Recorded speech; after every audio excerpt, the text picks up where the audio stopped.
Welcome, here I've got XIAOMI Black Shark 3 and I'm gonna show you how to turn on and off the camera location tags at this device.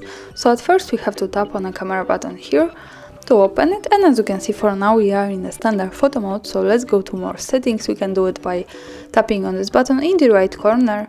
As you can see, it gives us access to more options.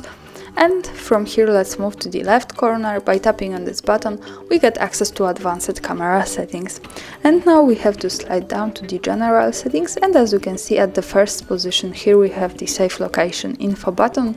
So by tapping on this, we can easily turn it on and turn it off like that. So this is how it works here.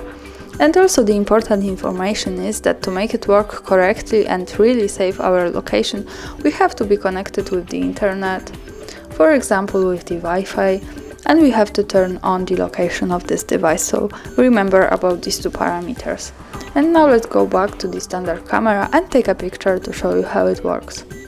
And let's go to the preview. So this is the picture. When we tap on the center, we get access to the gallery options, and let's focus on this button in the right corner at the bottom.